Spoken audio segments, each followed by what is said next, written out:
Being intentional means that you are deliberately and consciously looking into something. Being intentional means that you are putting in the work, carefully observing and taking necessary steps to achieve something. So when we say 2026 is a year of intentionality, it means that is a year we carefully, deliberately, and consciously take actions to achieving a particular goal.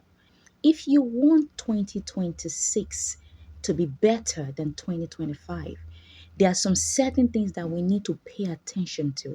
I'm going to be sharing some of the things that you would have to deliberately, consciously observe and take the necessary steps towards it.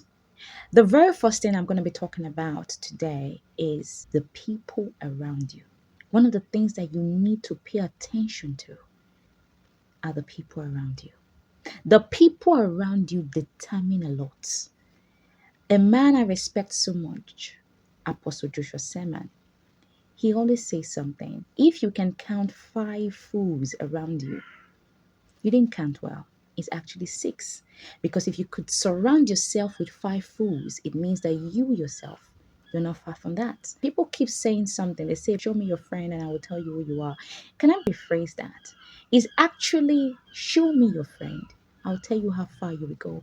The people you put around you determine how far you will go in this life, especially those in your inner circle, those ones you call a friend that stick closer than a brother. Those are the people you need to sit down and really look into and observe if they should really be around you or not.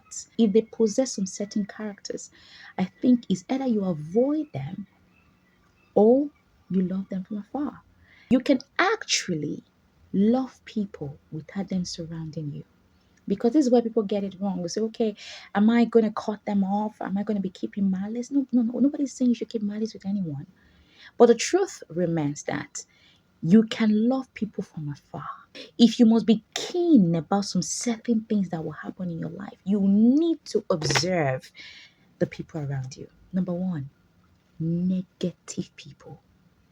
You see those people that are full of negativity, avoid them like a plague.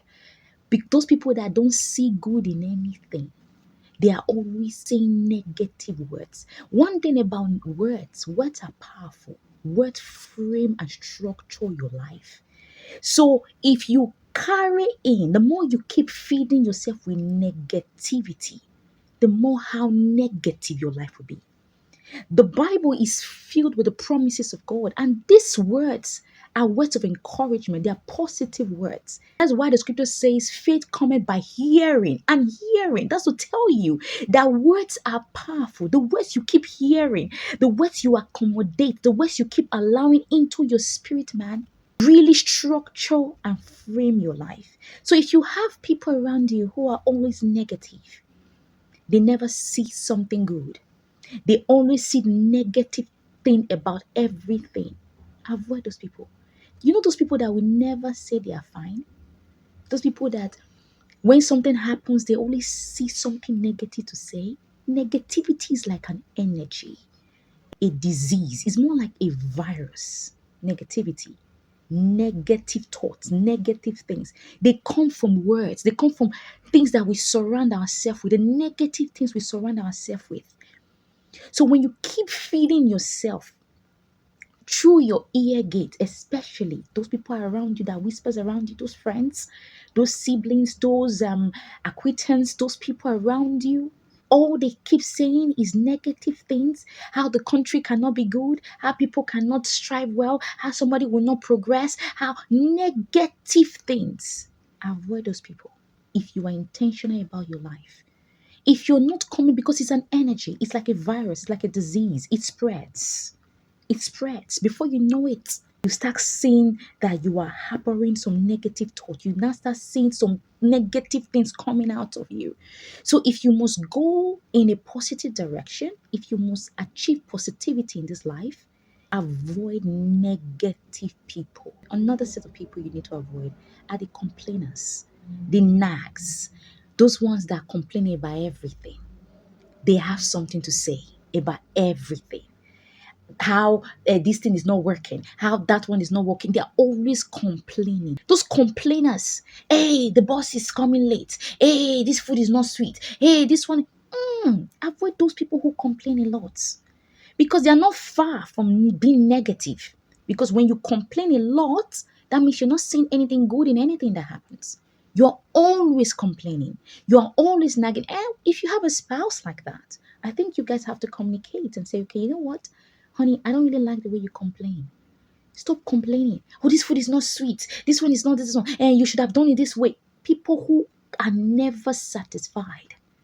People who are never grateful. Because people who complain, they are likely not grateful. Because if you can complain about everything, that means you cannot see anything to be grateful for. Even some of us, we don't even know the difference between complaining and praying. Some of us, we actually complain and we think we are praying. What does the scripture say in Philippians 4, verse 6? It said, be anxious about nothing, but in everything, through prayers and supplication with thanksgiving. Make your request known unto God.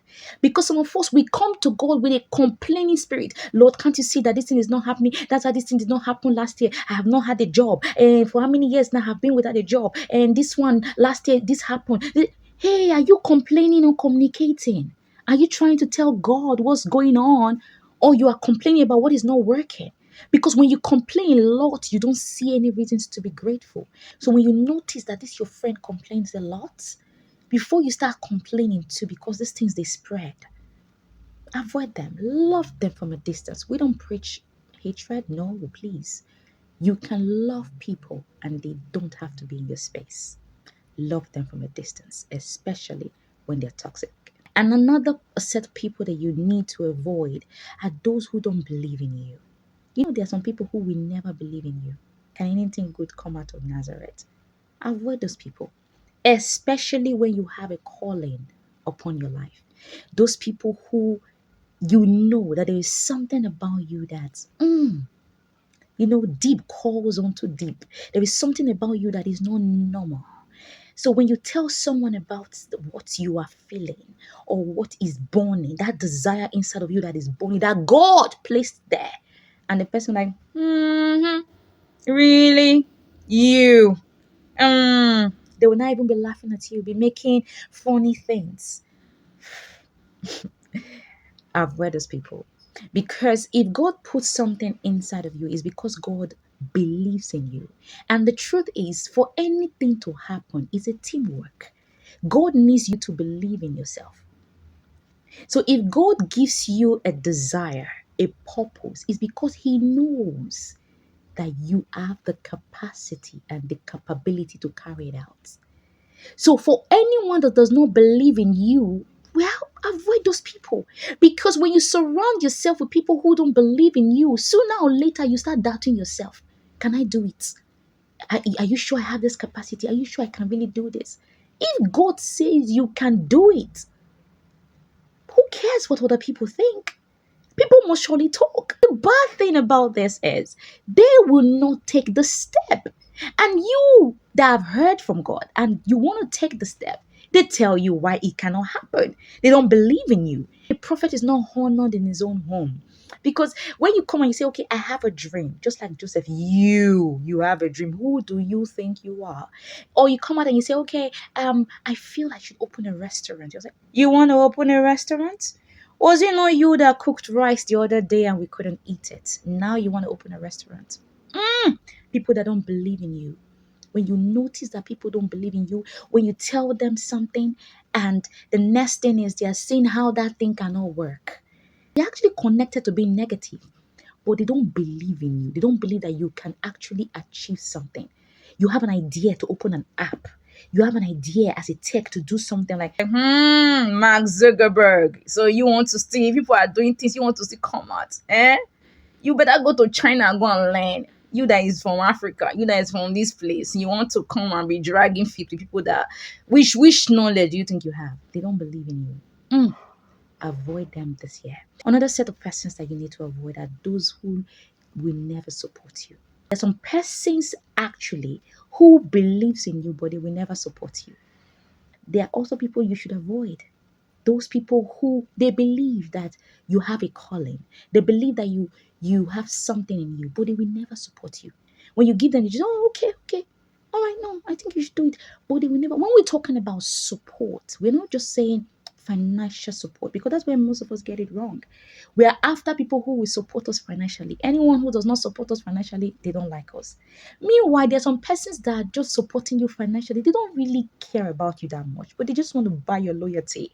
They just want to buy your trust. They just want you to be in their corner. Meanwhile, there are people who sincerely love you, but maybe they can't at that point in time support you financially, but they are ready to support you in other areas.